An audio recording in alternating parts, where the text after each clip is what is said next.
Akhirnya ada wacana Ki Hamid ini mau melepas Al-Kausar ini, mau melepas, dikembalikan kepada yayasan, yang ketua yayasannya adalah Bapak Haji Adis. Nah, Ki Hamid itu sering menyebut nama saya.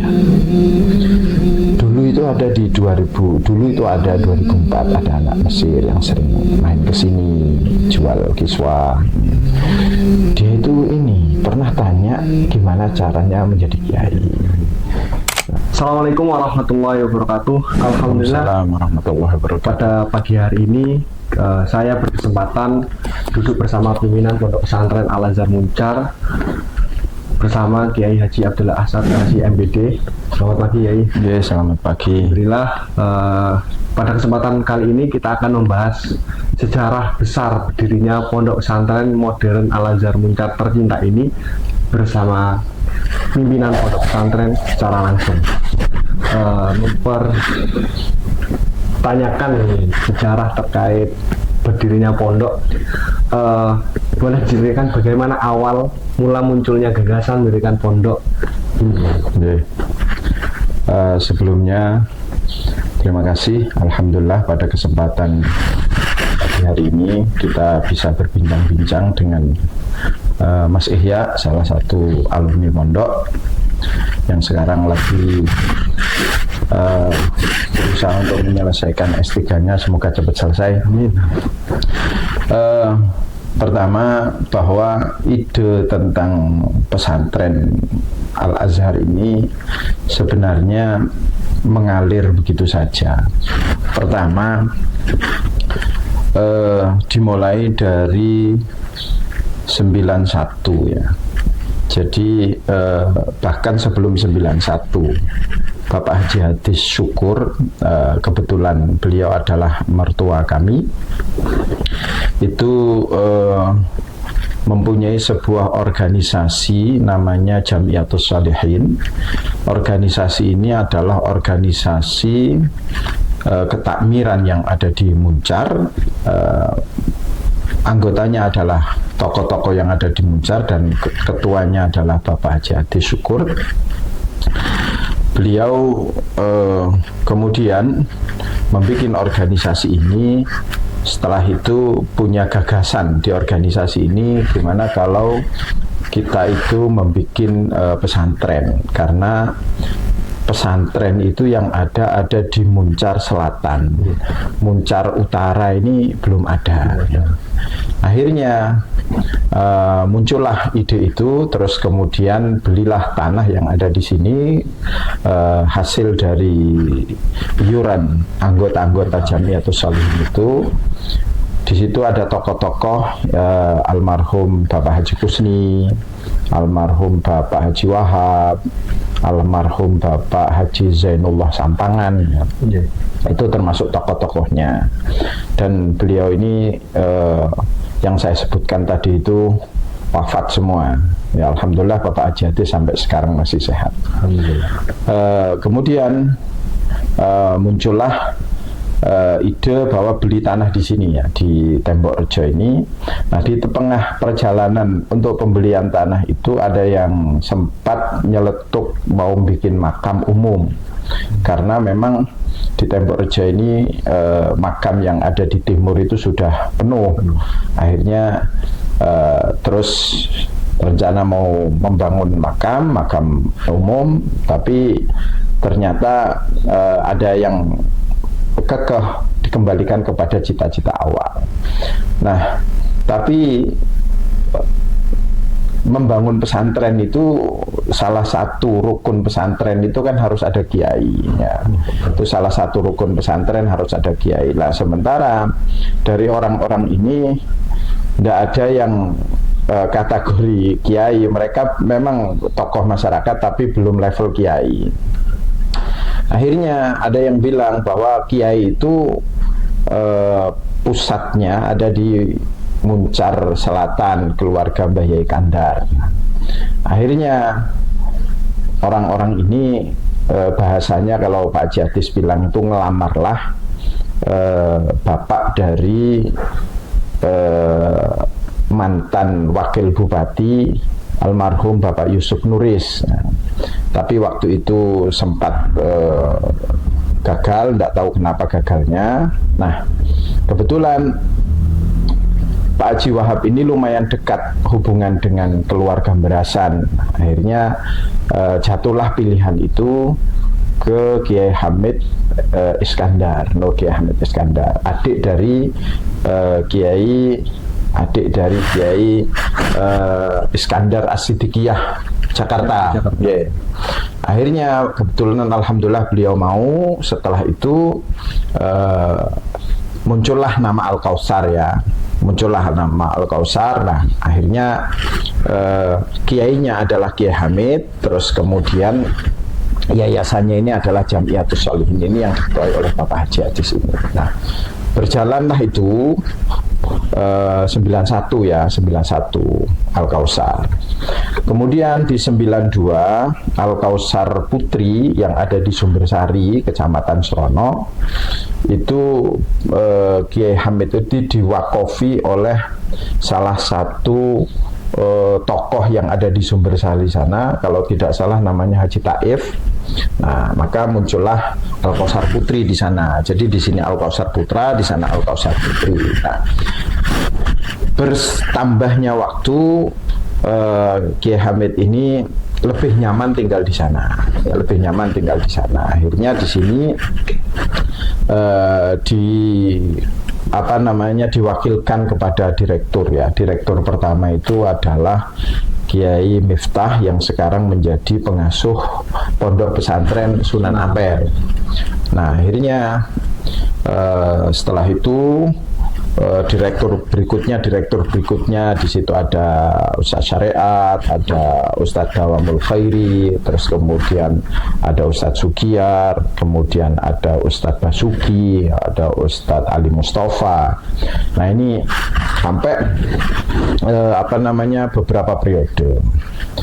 Nah, di waktu yang terpisah itu saya kan waktu itu masih di Kairo ya, masih di Mesir. Nah, kebetulan tahun 2004 itu saya itu sempat sowan kepada Kiai Hamid Iskandar yang ada di Sumbersari. Waktu itu saya sebagai mahasiswa dan mahasiswa Mesir ya, karena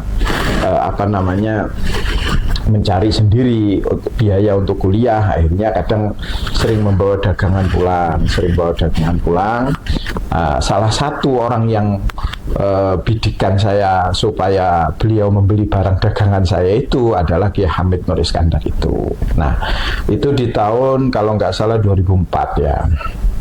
Nah, setelah itu saya kok nggak tahu ya, tiba-tiba oleh beliau itu diajak keliling di pesantren putrinya sana, diberitahu ini asrama, ini pondok putri ini. Terus habis itu ya saya sempat GR, ini ada apa, beliau ini kok begitu ini ya, kok ngajak saya jalan-jalan, ini saya sempat GR gitu. Nah, habis itu di sela perpisahan kami itu saya bertanya kepada beliau itu, Pak Yai, boleh enggak seorang itu cita-cita jadi kiai gitu. Nah, habis itu ya enggak salah, apa salahnya orang cita-cita kiai? Emang kenapa kamu kok cita-cita menjadi kiai? Enggak, saya ini kasihan sama bapak saya itu mulai kecil saya itu selalu dipanggil Pak Yai sama bapak saya itu, kalau karnaval dipacai Pak Yai gitu. Akhirnya mungkin masuk di bawah alam sadar saya bahwa saya nanti harus jadi kiai. Nah, tapi ternyata orang jadi kiai itu kan tidak mudah ya. Harus punya pesantren, harus beli tanah, bangun pesantren dan segala macam. Akhirnya semakin rasionalistis lah. Nah, tapi bapak itu terus kencang ya, cita-cita kiai itu kencang. Akhirnya muncullah pertanyaan itu kepada Pak Yai Hamid itu. Nah, udah setelah itu saya balik ke Mesir ya, setelah itu hidup normal sudah biasa. Di sela-sela waktu saya di Mesir itu saya sempat kirim surat kepada Kiai Hamid itu bahwa waktu itu usia saya sudah kurang lebih sekitar 29 ya, belum nikah kan. Akhirnya karena saya waktu jual kiswah itu ditanggapi baik sama Kiai Hamid, nah siapa tahu deh Kiai Hamid punya pandangan gitu loh, entah santrinya, entah saudaranya, bahkan saya GR itu apakah anaknya gitu loh. Nah akhirnya saya kirim surat ke beliau itu. Setelah saya kirim surat ternyata dibales, ya semoga kamu mendapatkan jodoh yang baik gitu. Oh berarti, terus akhirnya saya berkesimpulan, oh berarti saya hanya GR saja pada Kiai Hamid itu. Ya udah. Nah, di tengah itu posisi Al-Kautsar ini semakin menurun, ya, semakin menurun di tahun 2008, 2007 itu semakin menurun. Nah, antara yayasan dengan pengasuh Kiai Hamid ini sering diskusi karena Kiai Hamid lebih intens di Sumbersari. Nah, di sini itu semakin menurun. Nah, akhirnya ada wacana Kiai Hamid ini mau melepas Al-Kautsar ini, mau melepas, dikembalikan kepada yayasan yang ketua yayasannya adalah Bapak Jadis. Nah, kebetulan saya sendiri itu pas waktu 2004 itu jualan kiswah itu, di antara orang yang saya ampiri untuk saya tawarkan dagangan saya itu ke Pak Jadis. Nah, dan dari situlah walhasil, saya tidak mau cerita banyak ya, walhasil saya nikah dengan anak Pak Jadis itu di situ. Nah, di 2026. Nah, setelah itu saya karena belum selesai sekolahnya di Mesir, nah istri juga belum selesai sekolahnya di Malang, akhirnya kita pisah. Nah, jadi istri ke Malang, saya kemudian ke Mesir melanjutkan studi. Nah, di 2007 kalau nggak salah ya, 2007, setelah itu istri saya bawa ke Mesir. Udah nggak ada cita-cita ingin membangun pesantren, karena bagi saya itu kalau membangun pesantren itu harus modalnya banyak. Jadi kiai itu harus ya sebagai seorang kiai bagi saya itu sangat besar sekali ya. Meskipun Bapak itu sering mendengungkan itu, tapi menurut saya itu hanya inilah ya, harapan saja gitu lah. Nah, tapi ternyata di tengah rapat mereka itu, Kiai Hamid itu sering menyebut nama saya. Dulu itu ada 2004 ada anak Mesir yang sering main ke sini jual kiswah. Dia itu pernah tanya gimana caranya menjadi kiai. Nah, akhirnya mereka itu ada obrolan. Nah, ternyata Pak Jadis itu ya kaget, loh, jangan-jangan yang dimaksud itu mantu saya. Nah, sempat Pak Jadis itu tidak mau, loh enggak, nanti ponaan-ponaan jenengan itu yang di Berasan itu kan banyak yang pintar-pintar itu. Terus tapi Kiai Hamid itu begitu kekeh katanya begitu. Akhirnya di 2009 kalau nggak salah ya, saya itu ditelepon sama orang tua, baik orang tua asli, artinya orang tua kandung maupun mertua, bahwa saya itu segera pulang. Kenapa? Karena saya akan dikasih pesantren. Nah, saya mikir memang ada pesantren dikasihkan. Ya, saya sempat matur ke bapak itu, Mbak, ya kalau mimpi itu jangan terlalu jangan terlalu dalam, akhirnya menghayal. Enggak, ini beneran ini. Kamu mau enggak ini? Kan bapak sudah punya cita-cita dari dulu, kamu supaya punya pesantren. Akhirnya saya takkitkan ke mertua, ternyata iya. Nah, terus saya musyawarahkan dengan istri.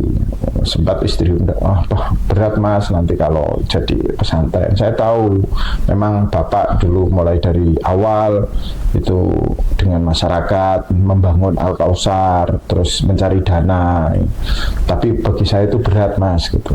Akhirnya ya bagaimanapun cobalah saya akan komunikasi langsung dengan Kiai Hamid. Akhirnya saya pulang ke Indonesia sendiri waktu itu, menemui Kiai Hamid. Ternyata betul beliau memasrahkan bahwa kamu kan dulu pernah bilang kalau kepingin punya pesantren gitu loh. Ya udah, itu pesantren Al-Kautsar itu nanti santrinya saya ambil, lembaganya saya ambil, kemudian kamu bikin aja nama sendiri gitu. Dan kamu akan lebih enak, apalagi itu ketua yayasannya adalah mertua kamu sendiri gitu.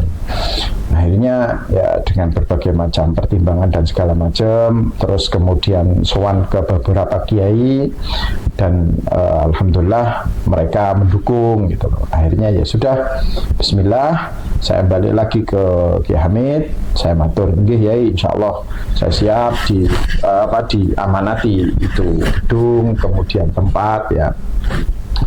Tapi saya butuh waktu, saya belum selesai sekolah dan saya lagi daftar haji, saya ingin berangkat haji dari Mesir bersama istri.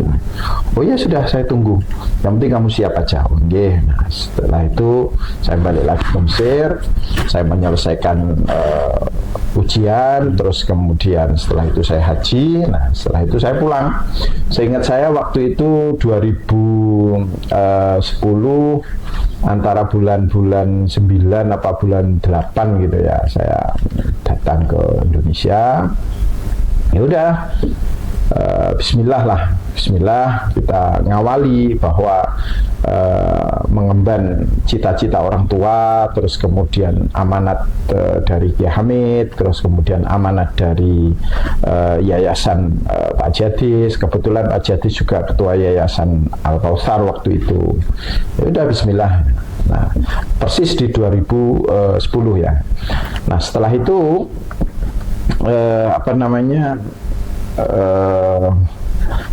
setelah saya datang 3 bulan setelah itu ini ya dimulai barang-barang yang dari Al Kautsar Putra ini diusungi, dibawa ke Al Kautsar Putri sana. Ada bangku, ada komputer, terus kemudian hampir peralatan pendidikan, kasur, kursi, alat-alat kantor semua dibawa ke sana.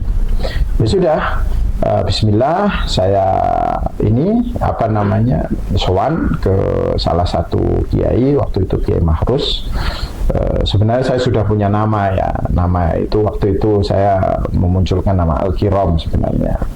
Nah, karena tafaulan kepada Mazhuratul Kiram, tapi oleh Kiai Mahrus beliau dawuh beri nama aja Al-Azhar gitu.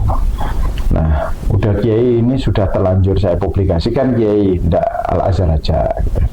Akhirnya saya pulang dari Parijatah sama bapak itu, terus Pak Jadis bilang, saat biasanya Kiai Mahrus itu jitu, titis gitu bahasanya, nama Al-Azhar aja. Terus Al-Azhar itu terlalu besar Pak, nama Al-Azhar itu banyak, ada Al-Azhar Sempu. Habis itu saya waktu itu pas baca berdirinya Pondok Al-Amin Madura ya, Perinduan ya. Pas baca itu, terus di situ ada nama Al-Amin Perinduan. Habis itu saya kasih apa Al-Azhar Muncar ya. Akhirnya Al-Azhar Muncar itu menjadi persisnya di 2010. Jadi kalau pertanyaannya bagaimana awal mula munculnya gagasan, ya menurut saya mengalir, dan ide pertama itu ya menurut saya dari orang tua ya, dari orang tua ide pertama itu. Makanya sering saya katakan hati-hati dengan omongan, hati-hati dengan pikiran, karena itu akan menjadi kenyataan. Kurang lebih seperti itu Mas ya. Sangat menarik nih. Waktu itu kondisi masyarakat yang sekitar Muncar itu sendiri seperti apa? Mungkin dari pendidikannya ya, dan tergerak untuk mendirikan pesantren itu mungkin ada hal-hal yang mentendensikan. Yang jelas kondisi masyarakat sudah masyhur di kalangan mereka bahwa nama pondok itu adalah Al-Kautsar. Artinya sudah ada pondok ya.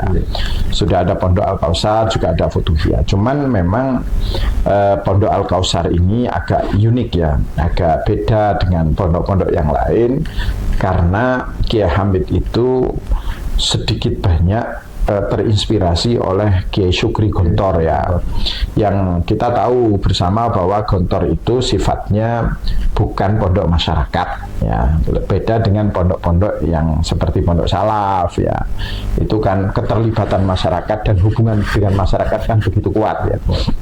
Akan tetapi Gontor ini kan lebih fokus terhadap dunia pendidikan dan santrinya ya, tidak ke masyarakat gitu loh. Nah, maka Al-Kautsar ini pun gayanya seperti itu, gayanya lebih tertutup ya, lebih fokus ke masyarakat, lebih fokus ke pendidikan. Nah, untuk menggeser paradigma masyarakat dari Al-Kautsar menuju Al-Azhar ini butuh waktu lumayan panjang ya, butuh waktu kurang lebih sekitar 3 tahunan. Jadi kalau saya sebut bahwa kamu dari mana, Al-Azhar, Muncar, itu mesti bingung. Dan banyak wali santri ataupun apa saja pos ataupun waktu dulu belum ada COD ya, itu mesti sering kesasar sini, mana sih pondoknya gitu loh. Tapi kalau sudah disebut Al-Kautsar, oh itu ya tahu kalau Al-Kautsar. Nah, akhirnya saya berpikir gimana ya caranya orang itu betul-betul Al-Azhar ini mengenal Al-Azhar. Akhirnya strategi saya itu saya pasang plang banyak gitu. Jadi Al-Azhar Muncar sekian kilo, Al-Azhar Muncar sekian kilo, termasuk di desa-desa tembok ini saya kasih plang-plang itu, ada berapa perempatan itu saya kasih plang. Tujuan saya supaya mindset masyarakat itu pindah dari Al-Kautsar ke Al-Azhar, bahwa Al-Kautsar ini di sini tidak ada di Muncar, itu adanya di Sumbersari, adanya di Kecamatan Serono. Nah, alhamdulillah itu lumayan berhasil. Nah, terus kemudian hubungan pesantren dengan masyarakat itu saya sifatnya ambil separuh-separuh, karena ada untungnya juga Kiai Hamid menggunakan sistem gontor itu, ada untungnya lebih fokus. Meskipun dulu itu sempat masyarakat itu meminta bahwa hendaknya pesantren itu membuka lah bagi masyarakat. Ya sudah, tidak apa-apa, saya buka. Akhirnya ada beberapa gerbang ya. Dulu barat musola itu tidak ada pintu, akhirnya saya buka. Tujuannya apa? Monggo kalau mau sholat, kalau mau jamaah di sini. Ya sudah sempat saya buka, tapi waktu itu berjalan kurang lebih beberapa bulan gitu ya. Habis itu memang masyarakat dari awal, dari Al-Kautsar memang tidak sholat di sini ya, tidak sholat di sini. Terus kemudian di ini akhirnya saya menggunakan metode separuh-separuh. Nah, artinya separuh-separuh bahwa saya tetap berinteraksi dengan masyarakat. Artinya saya ikut jamaah tahlil, saya ikut khutbah, saya ikut kegiatan-kegiatan masyarakat. Tapi santri biarkan fokus belajar. Nah, kalaupun yang sifatnya kemasyarakatan biarkan saya aja. Dan sampai hari ini saya ikut jamaah tahlil setiap minggu ikut ya, meskipun saya kadang mewakilkan. Tidak, karena kalau terus saya kesedot ke masyarakat ya bagaimanapun saya belum mampu meninggalkan banyak di kondisi santri ya. Jadi saya ambil 50-50 ya. Jadi ya bermasyarakat, tapi juga saya harus fokus di dalam. Nah, itu teori yang saya pakai ya. Nah, alhamdulillah hubungan kami dengan masyarakat harmonis ya. Kami kalau setiap membuat kalender mesti ada jatah ya untuk masyarakat. Terus kemudian kami melakukan zakat santri, kami kumpulkan, terus kemudian nanti kami distribusikan kepada masyarakat full ya, bahkan sampai menyentuh kadang 400 KK. Ini bukti bahwa keberadaan pondok ini supaya dirasakan oleh masyarakat, kurang lebih begitu Mas ya. Sangat menarik nih, berawal dari pondok pesantren modern Al-Kautsar menuju pondok pesantren modern Al-Azhar Muncar. Pastinya memiliki visi misi yang berbeda, dan dulu ingin mengulik nih ya, terkait cita-cita besar dulu pondok pesantren Al-Azhar Muncar ini seperti apa. Mungkin dari awal pastinya ada perubahan-perubahan yang jelas. Hal yang paling mendasar itu seperti apa? Yeah. Yang jelas bayangan master plan pondok di awal kami tidak punya bayangan ya secara visi misi di awal itu kami awalnya jujur aja tidak punya pandangan karena memang mengalir ya, saya lebih mengalir aja. Pertama, ada salah satu kiai yang nasihati saya bilang begini, Kang As'ad, sampean itu ibarat orang itu mendapatkan rondonya wong sugih, rondo orang kaya. Nah, bagaimana itu Kiai? Ya, Al-Kausar itu sempat menggaung di Banyuwangi dan suaranya sangat besar. Memang waktu saya masih MTS waktu itu ya, di kurang lebih sekitar 94 ya, 94-93 itu nama Al-Kausar itu Masya Allah itu gaungnya begitu besar ya. Dulu waktu ini itu Al-Kausar itu sangat familiar dan sangat populer di mata masyarakat Banyuwangi. Nah,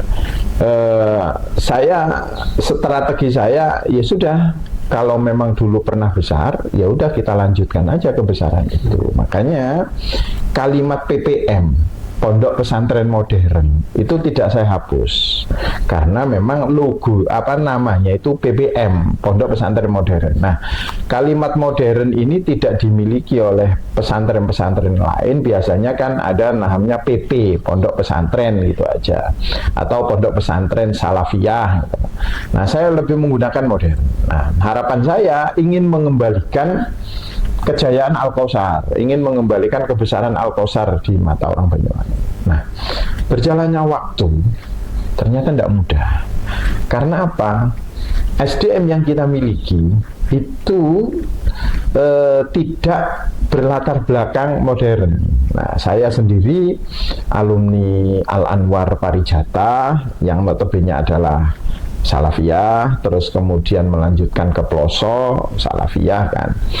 Nah, kebetulan setelah itu ke Mesir. Nah, istilah modern sendiri itu saya lebih dengarnya itu di Mesir, terus kemudian berinteraksi atau bermuamalah dengan teman-teman yang dari Gontor, ada yang dari Darun Najah, yang ada dari Al-Amin. Nah, sedikit banyak saya memahami lah pola pikir orang-orang modern, anak-anak keluaran dari pesantren modern itu seperti apa. Nah, begitu berjalan, nah saya berusaha untuk mengambil tokoh-tokoh atau guru-guru Al-Kausar yang tidak dibawa oleh Kiai Hamid ke Sumbersari. Ada Ustadz Dawamul Khairi, kemudian ada Ustadz Ali Mustafa, ada Ustadz Syariat, ada Ustadz Basori, kan? Ada Ustadz Ali Wafa, nah, ada Ustadz Ali Imron dulu. Itu kan semuanya alumni Al-Kausar. Nah, monggo Ustadz ini dikembangkan ya, kita kembangkan bareng-bareng. Bahkan saya sempat mengundang semua alumni Al-Kausar Putra. Saya sempat undang ke sini dulu, itu saya ajak diskusi. Nah, berjalannya waktu ternyata kalau leadernya memang tidak dari modern berat. Nah, akhirnya saya merasa terbayang-bayangi oleh Kiai Hamid ya, merasa terbayang-bayangi oleh Kiai Hamid, sementara saya belum bisa menghayati kayak apa sebenarnya sistem yang modern itu. Nah, yang sistem KMI itu. Akhirnya saya lepas, ya udahlah, saya lepaslah untuk modern ini, saya lepas. Saya coba berusaha untuk menghitung kekuatan saya sebagai alumni Ploso dengan Ustadz Muhson waktu itu Ustadz Balia belum rawuh ya. Terus kita diskusi, udahlah kita menghitung kekuatan kita aja. Akhirnya saya merekrut teman-teman saya waktu di Ploso. Nah, saya rekrut untuk menjadi guru. Terus kemudian potensi Ustazah Dewi sebagai tahfidzul Quran dimunculkan. Nah, udah kita berjalan aja, terus berjalan. Nah, setelah Ustadz Balia rawuh ke pondok, kemudian mulailah ada perubahan-perubahan ya, karena beliau memang dari Al-Kausar kan, alumni Al-Kausar. Nah, ide-ide modern itu muncul kembali. Nah, habis itu kayaknya tidak bisa memang disatukan antara salaf dan modern dalam satu lokasi, itu memang berat ya kan? Akhirnya muncullah Al-Azhar 2 yang misinya lebih modern lah. Sebenarnya kalimat modern itu yang paling utama menurut saya ada di bahasa, ya, bahasa. Nah, di sini kesusahan kita menggunakan makna pegon sementara harus menggunakan dialek bahasa Arab dengan bahasa Inggris. Kesusahan sekali, jadi kontradiksi gitu loh. Nah, ini lumayan panjang, akhirnya ya mengalir aja. Terus baru sekitar 2-3 tahun ini saya berteman dengan banyak alumni FKPM, terus FPAG ya, forum keluarga alumni Gontor. Baru saya memahami, oh ternyata yang dimaksud Gontor itu KMI. Terus kemudian di situ ada kurikulum, co-kurikulum, ada ekstra kurikulum. Nah, jadi memang betul-betul harus pendidikannya independen yang tidak berkaitan dengan kurikulum Kemenak maupun kurikulum Diknas. Nah, yang baru-baru ini baru muncullah Undang-Undang Pesantren, akhirnya menjadi varian pendidikan muadalah itu. Muadalah kan dibagi dua, ada muadalah asriyah, ada mualimin yang namanya ada muadalah salafiyah. Nah, baru saya paham sudah bingkai itu, oh begini ya. Nah, itu saja sudah perjalanan pesantren kurang lebih sekitar 11-12 tahun ya. Baru saya memahami, oh berarti pondok itu harus begini dan begini, baru saya memahami. Jadi intinya saya lebih mengalir, kalau cita-cita di awal itu lebih banyak ke mengikuti aja dulu. Nah, setelah mengikuti, baru setelah lama-kelamaan saya sudah mulai paham pemilahan bahwa pesantren itu harus ada rukun-rukunnya lah ya. Harus ada kiainya, musola, terus kemudian harus ada kamar dan segala macam, termasuk harus ada kurikulum. Nah, akhirnya karena kita memang sudah dari awal mendirikan SMP dengan MA, dan saya pondok punya kok izin operasional muadalah punya, tapi lagi-lagi sudah sering kita tawarkan di PBDB, akan tapi peminatnya tidak ada, lebih banyak ke SMP dengan Alia. Ya sudah, kita berjalan aja. Dan meskipun demikian target-targetnya hampir sama dengan target modern. Kalau modern rata-rata kan anaknya ke Mesir, ya alhamdulillah kita sudah banyak yang ke Mesir. Terus kemudian ke luar negeri yang lain itu pun lagi kita siapkan. Jadi nanti ujung-ujungnya sama kok, lulusannya itu sama, ujung-ujungnya itu lulusannya sama. Tapi memang waktu tarbiyahnya ini berbeda, cara tarbiyahnya itu yang berbeda.